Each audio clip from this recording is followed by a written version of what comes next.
صبح کا وقت ہے، آنکھ بھی کھلی ہے، کوئی اذان کی آواز بھی کان میں آئی ہے، آپ کا نفس کہتا ہے ابھی سو جی۔ آپ نے اپنی چادر یا کمبل کو درست کیا اور کروٹ لیا، یہ کیا ہے؟ آپ نے کس کا حکم پیچھے پھینکا اور کس کا حکم مانا؟ اللہ کے حکم کو پیچھے پھینک دیا، نفس کے حکم کو آگے رکھا۔ یہ شرک، اس شرک کو جاننے والے بہت کم ہیں۔ مولانا روم نے خوب کہا تھا، نفس ماں ہم کم ترس فرعون نیست لیکن ایراعون نیست۔ میرا نفس بھی فرعون سے کم نہیں ہے۔ فرعون نے کہا تھا نا الیس لی ملک مصر وہذہ الانہار تجری من تحتی، کیا اس ملک مصر کی حکومت میری نہیں ہے؟ اور سارا جو یہ آب پاشی کا نظام ہے، انہار کا نظام ہے، وہ میرے کنٹرول میں نہیں ہے؟ جس کا چاہوں موگا کھلا رکھوں، جس کا چاہوں بند کر دوں۔ یہ تھا خدائی کا دعویٰ، انا ربکم الاعلی۔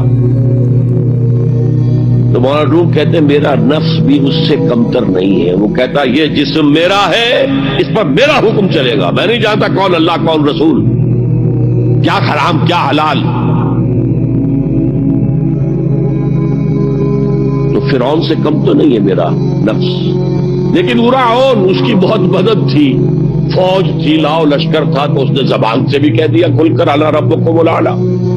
میں مسکین ہوں، غریب ہوں، میرے پاس کوئی طاقت نہیں ہے، میں زبان سے تو کچھ نہیں کہہ سکتا، اندر سے میرا نفس یہی کہتا۔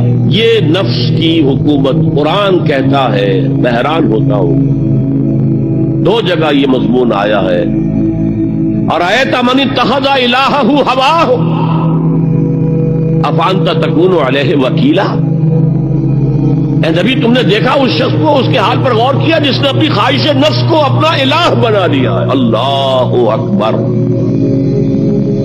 الہ لا الہ الا اللہ، کلمہ توحید کا مرکزی لفظ یہاں آ رہا ہے، من اتخذ الہہ ہواہ، جس نے اپنی خواہش نفس کو اپنا معبود بنا لیا، الہ بنا لیا۔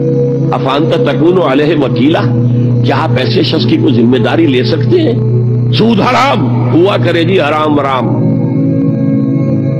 ہمارا دھندا جو ہے وہ آگے بڑھ نہیں سکتا۔ تو اللہ کے حکم کو پیچھے ڈالا، نفس کے تقاضے کو آگے رکھا۔ کون معبود ہے آپ؟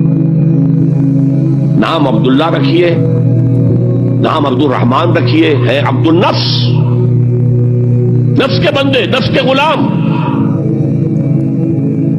یہ میں نے یوں سمجھیے کہ جیسے میں نے ہجرت اور جہاد کی ڈیفینیشنز کی تھی۔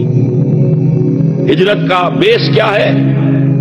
پوچھا گیا ایو الہجرت افضل ہو یا رسول اللہ، اے اللہ کے رسول بتائیے سب سے اعلیٰ ہجرت کون سی ہے، افضل؟ فرمایا ان تہجر ما کرہ ربک، ہر اس چیز کو چھوڑ دو جو تمہارے رب کو پسند نہیں۔ آج رات ہی سے آپ ہجرت شروع کر سکتے ہیں۔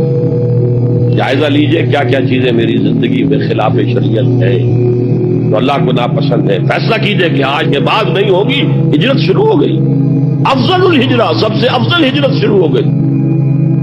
لیکن ٹاپ پر لے جائیے تو یہ ہجرت جب اللہ کے دین کو قائم کرنے کی جدوجہد اس مرحلے پر آ جائے کہ اب باطل کے ساتھ ٹکراؤ ہے اور اب چاہیے کہ ساری قوت ایک مرکز پر جمع ہو جائے، ہجرت فرض کر دی گئی۔ وہ ہجرت گھر بار چھوڑ کر، اہل و عیال کو چھوڑ کر، اور مکے کے بھیڑیوں کے رحم و کرم پر چھوڑ کر اپنے گھر والوں کو، جو لوگ ہجرت کر کے آئے، حکم تھا۔ ہجرت مدینہ فرض تھی، ہجرت حبشہ فرض نہیں تھی، صرف اجازت تھی کہ جن سے سختیاں نہیں جھیلی جا رہی مزید وہ چلے جائیں۔ ہجرت کا یہ ابتدائی نقطہ، انتہا یہ جہاد، المجاہد من جاہد نفسہ، جہاد تو یہاں سے شروع ہو گیا، اپنے نفس کے خلاف جہاد کرنا۔ صبح نفس نے کہا بھی سو جا، آپ نے نفس کی بات کو رد کیا، اپنا کمبل اٹھا کے پھینکا، اٹھے، وضو کیا، نماز کے لیے آپ مسجد چل دیے، آپ نے جہاد کیا نفس کے خلاف۔